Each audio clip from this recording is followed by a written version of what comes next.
গণভোট আইন অধ্যাদেশ আকারে অনুমোদন দিল উপদেষ্টা পরিষদ। জাতীয় নির্বাচনের সঙ্গে একই দিনে অনুষ্ঠানে আর কোনো বাধা নেই।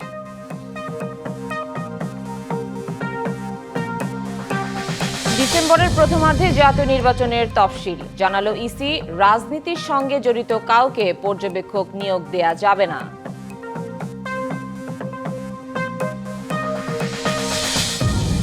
হাসপাতালে মেডিকেল বোর্ডের নিবিড় তত্ত্বাবধানে বেগম খালেদা জিয়া খোঁজ রাখছেন তারেক রহমান। ঢাকায় পাশে আছেন ছোট ছেলের স্ত্রী।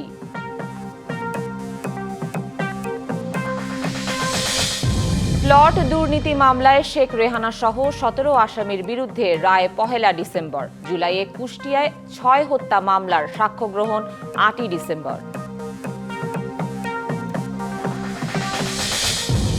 শুক্রবারের ভূমিকম্পে রাজধানীর ৮০ ভবনে ক্ষতি। ৫.৭ মাত্রার আরেকটি ভূমিকম্পে ভয়াবহ বিপর্যয়ের শঙ্কা।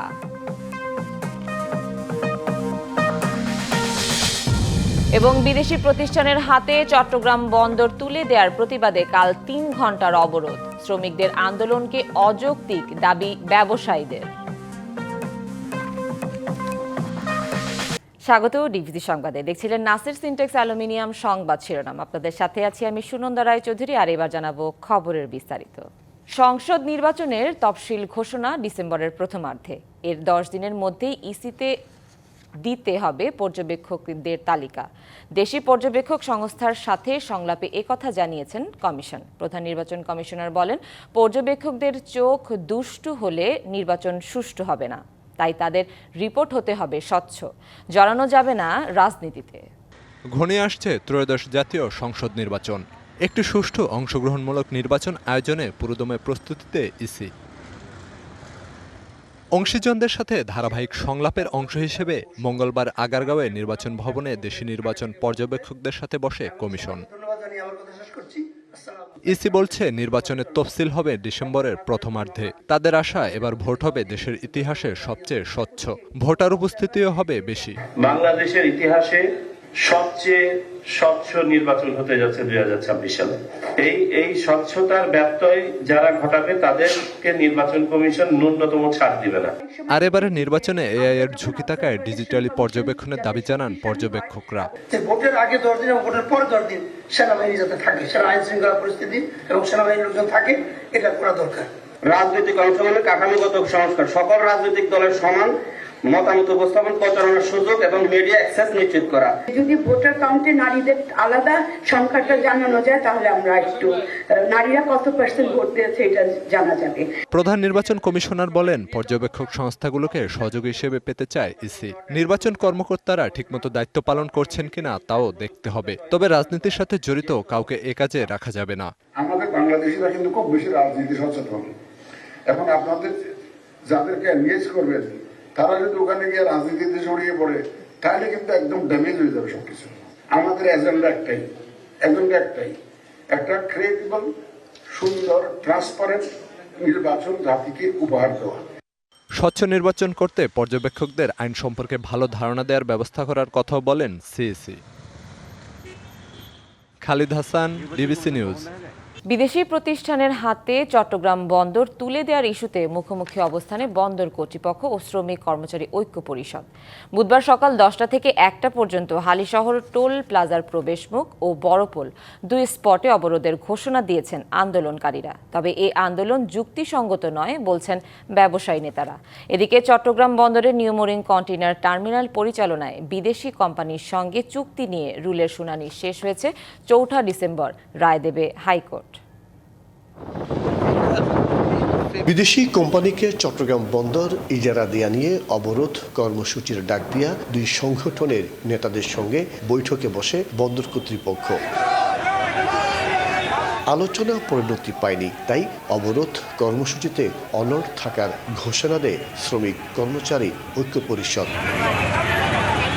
গত 17 নভেম্বর চট্টগ্রাম বন্দরের লালদিয়া চরে টার্মিনাল নির্মাণ ও পরিচালনার জন্য ডেনমার্কের এপিএম টার্মিনালসের সঙ্গে 33 বছরের চুক্তি করে সরকার। একই দিন পানগাঁও নৌ টার্মিনাল 22 বছরের মেয়াদে পরিচালনার জন্য সুইজারল্যান্ডের একটি প্রতিষ্ঠানের সঙ্গে চুক্তি হয়।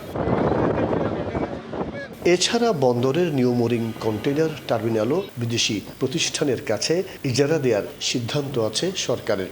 অন্তর্বর্তী সরকারের কৌশলগত চুক্তি করার নৈতিক বা আইনি অধিকার নিয়ে জানান শ্রমিক নেতারা।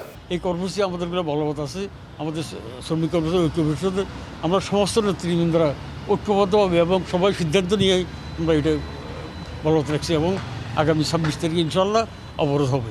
যদি ওনারা ওনাদের দেয়া কথার মধ্যে থাকেন তাহলে তো ভালো, আর যদি ওনারা কথার বরখেলাপ করেন তখন হয়তো আমরা আজকে যে অবরোধ আরও কঠোর অবরোধে আমাদের হয়তো যাইতে হইতে পারে। ব্যবসায়ী সংগঠনের নেতারা বলছেন ভিন্ন কথা। এখানে কোনো শ্রমিক ছাঁটাইয়েরও ব্যাপার নাই, এখানে শ্রমিকরা আন্দোলন কেন করবে আমি জানি না, এটা তাদের ব্যাপার। আর তারা যদি বলে যে বিদেশিদের আসতে দিব না, তাহলে সেটা আমরা সমর্থন করি না। আমরা চাই বিদেশিরা আসুক, আমার এখানে লোকজন ট্রেন্ড হোক, আমার বন্দর উন্নত হোক। দুই বিদেশি প্রতিষ্ঠানের সঙ্গে চুক্তি সইয়ের পর উদ্বেগ প্রকাশ করে মিছিল সমাবেশ ও বিবৃতি দিয়েছে চট্টগ্রাম শ্রমিক কর্মচারী ঐক্য পরিষদ, জামায়াত ইসলামী ও হেফাজত ইসলাম। মাসুদুল হক, ডিবিসি নিউজ, চট্টগ্রাম। ফেব্রুয়ারিতে ত্রয়োদশ জাতীয় সংসদ নির্বাচন। সারা দেশ প্রস্তুত হচ্ছে একটি অবাধ, সুষ্ঠু ও গ্রহণযোগ্য নির্বাচনের জন্য। কি ভাবছেন সাধারণ মানুষ থেকে শুরু করে আগামীর জনপ্রতিনিধিরা, সে কথা জানাতে ডিবিসি নিউজের ইলেকশন এক্সপ্রেস ছুটে যাচ্ছে সব সংসদীয় আসনে। এখন আছে সংসদীয় আসনে 138, জামালপুর 1-এ। সিএসআরএম ডিবিসি ইলেকশন এক্সপ্রেসে আমরা আছি জামালপুর 1 আসনে। এটি বকশীগঞ্জ এবং দেওয়ানগঞ্জ দুটি উপজেলা মিলে। এই আসনে বিএনপির প্রার্থী হয়েছেন বা প্রার্থী মনোনীত হয়েছেন এম রাশেদুজ্জামান মিল্লাত। উনি ওনার কারণে দেশে বাইরে আছেন, ওনার পক্ষে ওনার এখানকার যে নেতাকর্মী আছেন, স্থানীয় জনগণ তারা কাজ করছেন। দেওয়ানগঞ্জ উপজেলা বিএনপির সাধারণ সম্পাদক আব্দুর রশিদ সাদা সাহেব আমার সাথে যুক্ত হচ্ছেন। আপনাকে স্বাগত জানাচ্ছি আমাদের সিএসআরএম ডিবিসি ইলেকশন এক্সপ্রেসে। আপনি জানতে চাইবেন, ইতিমধ্যেই নির্বাচনী দৌড় শুরু হয়ে গেছে, আপনারা কতটা এগিয়ে আছেন, কি করছেন, জনগণ কি বলছে আপনাদের? আমরা মোটামুটি বিসমিল্লাহির রহমানির রহিম। আমি মোহাম্মদ আব্দুর রশিদ সাদা, দেওয়ানগঞ্জ থানা বিএনপি সাধারণ সম্পাদক। আমার নেতা এম রাশেদুজ্জামান মিল্লাত আগামী দিনে আগামী জাতীয় সংসদ নির্বাচনে প্রধান প্রার্থী। উনি ওনার ব্যক্তিগত ইয়েতে উমরাই অবস্থান আছেন উনি। আমরা ওনার পক্ষ থেকে দেওয়ানগঞ্জ এবং বকশীগঞ্জের সর্বস্তরের জনগণ নিয়ে আমাদের নেতা কর্মীদেরকে নিয়ে জনগণের মধ্যে ভোট প্রার্থনা করছি।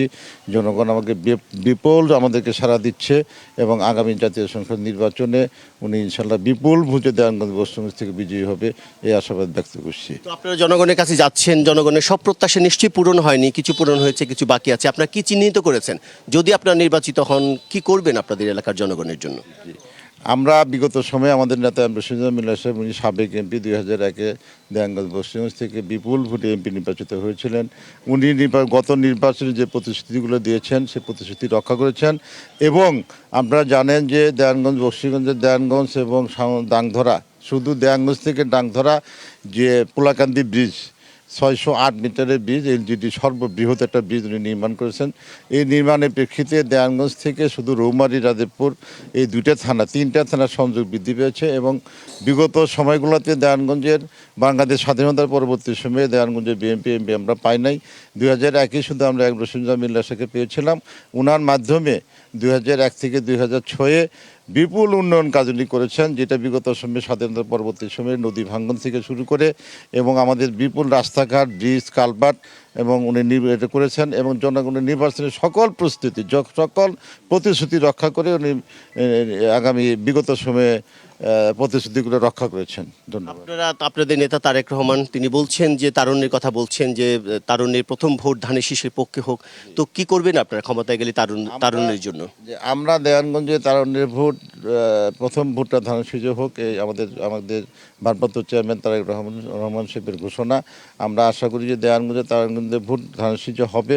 এবং আমরা বিগত আগামী দিনে জাতীয় সংসদ নির্বাচন যদি বিএনপি সরকার গঠন করতে পারে ইনশাল্লাহ, এবং আমাদের নেতা এম রাশেদুজ্জামান মিল্লাত সাহেব যদি এমপি নির্বাচিত হন, তাহলে ওনার যে সমস্ত প্রতিশ্রুতিগুলো দিয়েছেন, বিশেষ করে আপনারা জানেন যে দেওয়ানগঞ্জ অত্যন্ত নদী মাতৃক আমাদের এলাকা। বিগত সময়ে আমরা এমপি না থাকার কারণে বিগত এই স্বৈরাচারী সরকারের আমলে আমাদের দেওয়ানগঞ্জে কোনো উন্নয়নমূলক কাজ হয় নাই এবং নদী ভাঙ্গনে কোনো প্রকার কোনো উন্নয়ন তারা করতে পারেন নাই। এবারে নির্বাচিত হয়ে যাওয়ার পরে যদি আল্লাহর রহমতে এমপি নির্বাচিত হয়ে যদি আমরা মিলাদ ভাইকে সংসদে পাঠাতে পারি, তাহলে আগামী দিনে যে প্রতিশ্রুতিগুলো আমাদের আছে এমরাশিদুল মিল্লাত সাহেবের, সেটা হচ্ছে যে নদী ভাঙ্গন, এই নদী ভাঙ্গন আমাদের নদী ভাঙ্গন রোধের কার্যকর নির্বাচনী প্রথম প্রতিশ্রুতি হলো মিল্লাত ভাইয়ের যে আমি নির্বাচিত হইলে, উনি নির্বাচিত যদি হইতে পারেন তাহলে তার প্রতিশ্রুতি হলো আগামী নির্বাচনে এই নদী ভাঙ্গন রোধ করা, দ্রুত নদী ভাঙ্গন রোধ করা, রাস্তাঘাট, ব্রিজ, কালভার্ট এবং শিক্ষিত যুবকদের দক্ষতা বৃদ্ধি অনুযায়ী তাদের চাকরি পেতে পুনর্বাসন করা এবং কৃষকদের আধুনিক কৃষি প্রযুক্তি মনে করেন মানসম্মত শিক্ষা ও সাশ্রয়ী স্বাস্থ্য ব্যবস্থা করা এবং মাঠে কাদেরকে চ্যালেঞ্জ মনে করছেন? বিভিন্ন রাজনৈতিক দল কাজ করছে। রাজনৈতিক দল বলতে দেওয়ানগঞ্জ, বক্সিগঞ্জের মধ্যে আমাদের জামাতের প্রতিপক্ষ এখন আছেন, উনি জামাতে আমাদের প্রতিপক্ষ। যদিও জামাত আমরা নির্বাচনে যে কেউ অংশগ্রহণ করতে পারে, জামাত অংশগ্রহণ করছে, উনি আল্লাহর রহমতে উনিও প্রার্থী হয়েছেন, আমরা তাদেরকে অভিনন্দন জানাই, তাদের বিরোধিতা আমরা করছি না। তারা জনগণের অধিকার, মৌলিক অধিকার জানানোর অধিকার প্রত্যেকের আছে, যার ভোট সেই দিবে।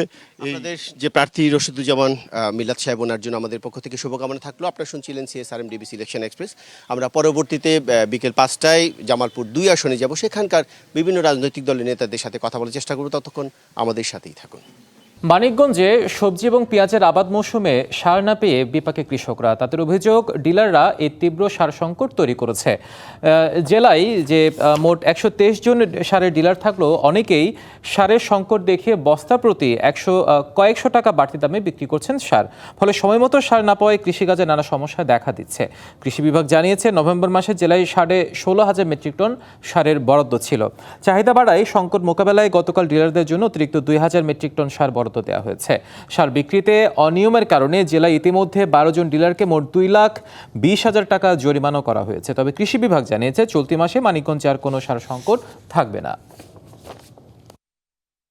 পেঁয়াজের সিজন আসলে মনে করেন সারের জন্য সংকট হয়ে যায়, আমরা সার পাই না। 14 বিঘা জমিতে 42 বস্তা সারের আবাদ দিয়ে আমার 22 বস্তা সার ঘাটতি আছে, পাইছি মোটে 20 বস্তা। কারণ সার মনে করেন আমার লাগবে 25 বস্তা, সেখানে আমি পাইছি 10 বস্তা, আর সার আমি পাইতেছি না। কৃষি খাদ্য অনেক লস হইতেছে, মানে যে ফসলটা ফালানোর কথা আমরা সে সময় ফালাইতে পারতেছি না, আমরা সারই পাইতেছি না। যা পাই এই 1300 টাকা সার 1800 টাকা চায়। সংবাদ এই ছিল এখনকার মতো। ডিবিসি নিউজের সংবাদগুলো পড়তে ভিজিট করুন dbcnews.tv আর ভিজিট করুন ডিবিসি নিউজের ফেসবুক পেজ এবং ইউটিউব চ্যানেল। সাথেই থাকুন।